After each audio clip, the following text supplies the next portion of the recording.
They were Britain's most glamorous sisters, but behind the pearls and portraits lay betrayal, fascism, and forbidden love. One swore loyalty to Hitler, another seduced the British elite, and together, their scandals didn't just stain a family name, they threatened to shake empires. This is the story of the Mitford sisters, and why history still whispers their name in fear. The Mitford name was once spoken with admiration. They were aristocrats, daughters of wealth, beauty, and privilege, invited to the grand halls of Britain, photographed for glossy magazines, whispered about at royal banquets. To the outside world, they were elegance itself, a family touched by fortune, a dynasty destined for greatness. But inside their stately homes, another story was unfolding, a story of obsession, betrayal, and political seduction. Because these sisters did not dream of quiet lives, they craved power, they craved influence, and they would flirt with anything and anyone who could give it to them. In an age where Europe stood on the brink of destruction, their choices weren't harmless. They weren't just rebellious daughters making headlines. They became symbols, weapons, and, in some cases, traitors. One sister would dine with Hitler himself, praising his vision for a new Europe. Another would fall hopelessly in love with a fascist leader, and another would entangle herself with Britain's aristocracy, walking a razor's edge between loyalty and betrayal. Their scandals were not whispers in salons, they were front-page news, and as the world spiraled toward war, the Mitford name became toxic, dangerous, almost cursed. What began as gossip in high society soon grew into something darker, a family torn apart by politics, a dynasty dancing on the edge of treason. And the question whispered across Britain was simple. How could six sisters bring so much disgrace to a single name? The Mitford sisters did not grow up like ordinary children. They were born into one of Britain's most eccentric aristocratic families, a world of inherited privilege, but also suffocating control. Their father, Lord Redesdale, was a man of contradictions. He hated foreigners, despised modern education, and ruled the household with an iron hand. Books were discouraged, opinions were punished, and freedom was rare. Yet their mother, Sydney, believed in raising her daughters to stand out, to be dazzling, witty, and unforgettable. The girls were not sent to school. They were educated at home, in isolation, left to craft their own imaginations. This strange mixture of restriction and indulgence bred something dangerous. The sisters grew restless, hungry for excitement, desperate to break free from the suffocating halls of their childhood home. And they did it in different ways. Nancy, the eldest, escaped into books. She became a sharp observer of human folly, later writing novels that mocked the very class she was born into. Her words cut deep, sometimes at her own sisters. Pamela, quiet and reserved, preferred a simpler life, retreating from the storms that would later consume her siblings. Diana, however, was striking, a beauty with ambition that glittered behind her eyes. She was destined to become one of the most notorious of them all. Unity, tall and blonde, carried herself like a Norse goddess. But beneath her elegance burned an obsession so extreme it would tie her fate to Adolf Hitler himself. Jessica, rebellious and restless, dreamed not of fascism, but of communism. She would later run from her family into the arms of revolution. And Deborah, the youngest, grew up watching her older sisters tear themselves apart between love, politics, and betrayal, a witness to both glamour and destruction. 6 sisters, each different, each destined to leave their mark on history in ways Britain could never have imagined. But the seeds of scandal were already sown. Because when you take beauty, privilege, and power and lock them in a gilded cage, what grows inside is not peace. It's obsession. And obsession would drive the Mitford sisters to rewrite their own fates and disgrace their dynasty forever. The 1930s were a time of chaos. Fascism was rising in Europe. Communism was spreading like fire, and democracy felt fragile, trembling under the weight of war. For the Mitford sisters, this was not just politics. It was passion. It was identity. It was destiny. Diana Mitford, dazzling and ambitious, found herself drawn to a man whose name would soon terrify Britain, Sir Oswald Mosley, the leader of the British Union of Fascists. Married to another man at the time, Diana abandoned everything, wealth, respectability, and motherhood, to be with Mosley. Their affair was scandalous. But when they secretly married in 1936, the guest list made it even more shocking. Among those in attendance, watching from the shadows, was Adolf Hitler himself. Diana wasn't just flirting with danger, she was sleeping beside it. She and Mosley became the glittering symbols of Britain's flirtation with fascism, glamorous faces masking poisonous politics. But Unity Mitford was even more extreme. Tall, blonde, and obsessed with power, she idolized Adolf Hitler with a devotion that went far beyond politics. She moved to Germany. She followed him. She was seen at his side in restaurants, theaters, and rallies. Soon, Unity was no longer just a visitor. She became part of Hitler's inner circle. Her letters gushed with admiration.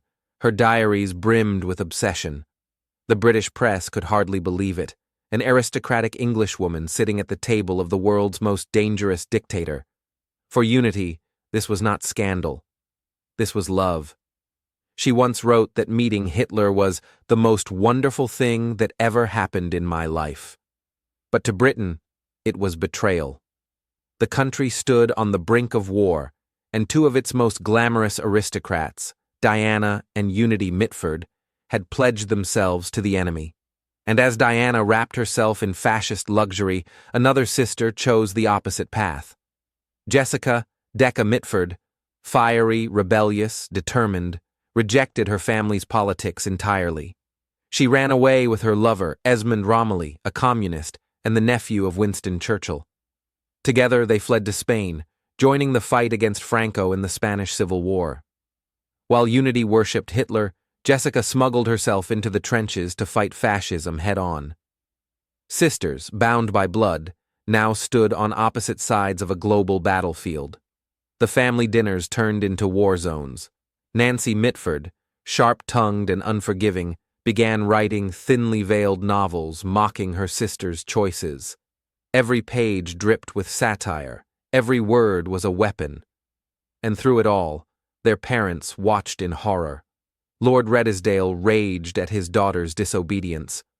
Lady Redesdale wept at the fractures tearing her family apart. But it was too late. The sisters were no longer just socialites. They were symbols, symbols of a nation divided, and soon, a world at war. By the time the 1930s drew to a close, the Mitford sisters were no longer just whispers in high society. They were front-page news, loved, hated, and feared.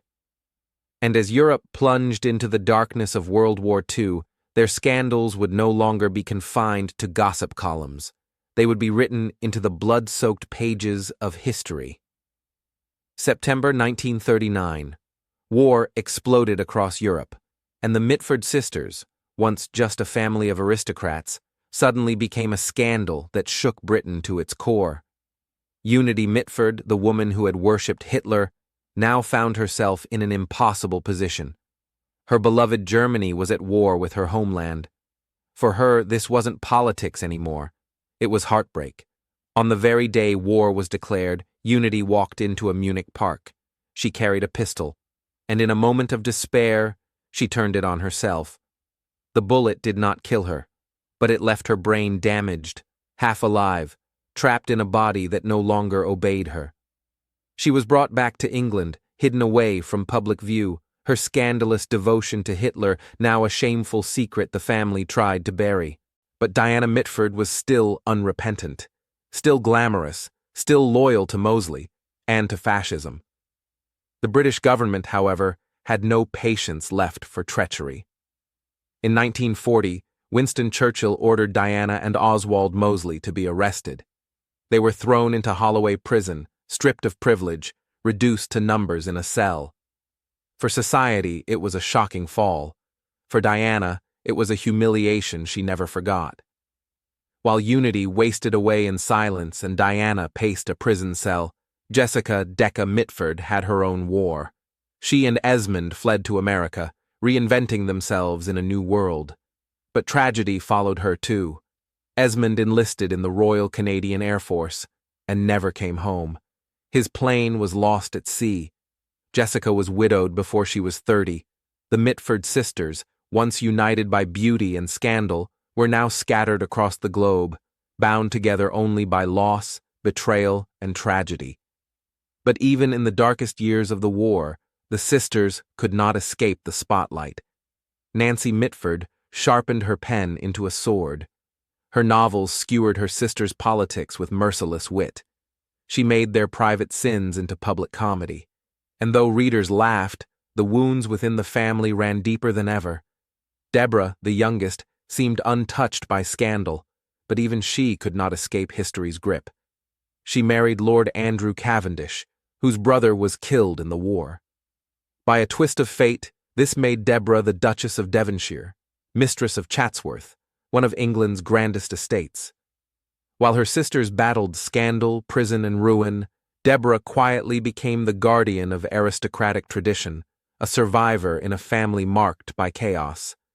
By the end of World War II, the Mitfords were no longer simply society darlings.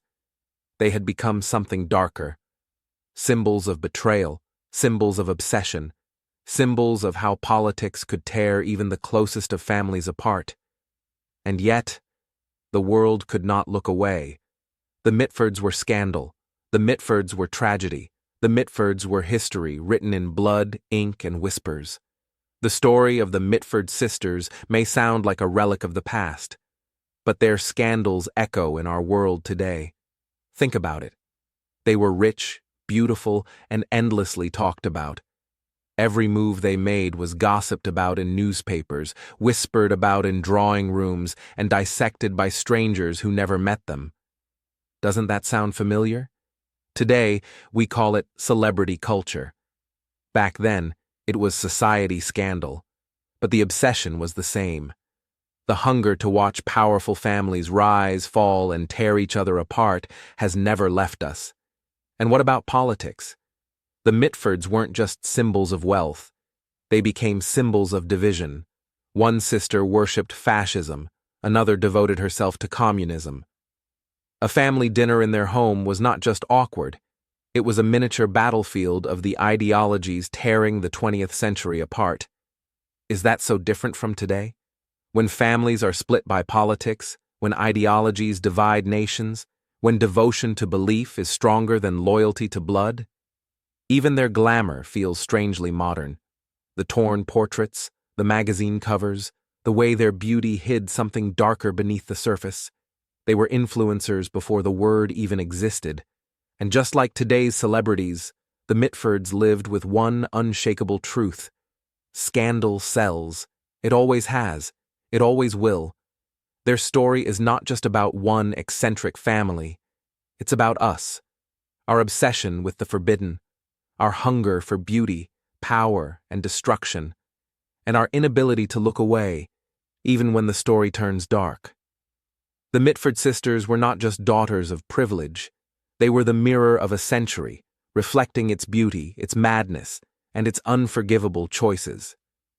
Unity, the girl who idolized Hitler, ended her life broken, her obsession carved into her fate. Diana, the dazzling beauty, spent her golden years remembered less for glamour and more for betrayal. Jessica, the rebel, found her voice but paid the price in exile and grief. Nancy, the satirist, turned her family's sins into immortal words, but never escaped their shadow.